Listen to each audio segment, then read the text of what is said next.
మీరు ఎప్పటి నుంచో తిరుగుతూ ఉన్నారు. ఇప్పుడు ఖమ్మం నుంచి హైదరాబాద్ దాకా వచ్చిండ్రు. మరి మీకు న్యాయం జరుగుతుందని మీరు అనుకుంటా ఉన్నారా?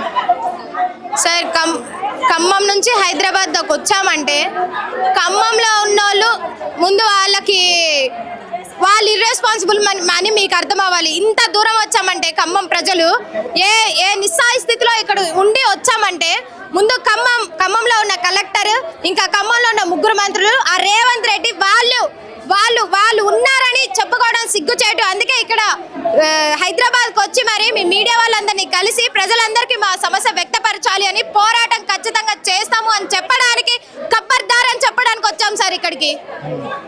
మొన్న పొంగులేటి శ్రీనివాసరెడ్డి ఏమంటా ఉన్నాడు అంటే మీరందరూ అక్రమంగా ఉన్నారు, మీరంతా డబ్బులు తీసుకొని మాట్లాడుతూ ఉన్నారు అని కూడా మాట్లాడుతూ ఉన్నాడు. డబ్బులు తీసుకున్న మాట నిజం సార్, డబ్బులు తీసుకున్న మాట నిజం. ఎందుకు తీసుకున్నామంటే ప్రభుత్వం ముందు మాకు సహకరించట్లే. ప్రభుత్వం చేయాల్సిన పనులన్నీ మేం చేసుకుంటున్నాం. అక్కడ ఉన్న వాళ్ళందరూ కూలి ప్రజలు సార్, కూలికి వెళ్ళే ప్రజలు. మా కూలికి వెళ్ళే ప్రజలు 500-600 నుంచే డబ్బులు తీసి వేసుకొని కరెంటు వైర్లు, కరెంటు స్తంభాలు, మేము రోడ్స్ వేసుకొని మేము అన్ని ఫెసిలిటీస్ మేము ఒక సెల్ఫ్ గవర్నమెంట్ నడిపించుకుంటున్నాం. మేము ఒక ప్యారలల్ గవర్నమెంట్ నడిపిస్తున్నాము. గవర్నమెంట్ చేసే పనులన్నీ మేము చేసుకుంటున్నాము. ఇక్కడ ఖర్చులు అవ్వకుండా ఎందుకుంటాయి సార్? మీరు వచ్చి రోడ్లు వేస్తే మేము ఆ లక్షలు పెట్టాల్సిన అవసరం ఉండేది కాదు.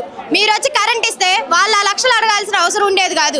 మీరు సరిహద్దులు తేల్చండి అయ్యా అని మేము ఆఫీసుల చుట్టూ 100 సార్లు తిరిగినా మీరు తేల్చకుండా వచ్చినోడి మీద కేసు పెడితే ఆ కేసుల మీద విడిపించుకోవడానికి మాకు డబ్బులు అయ్యేవి కావు.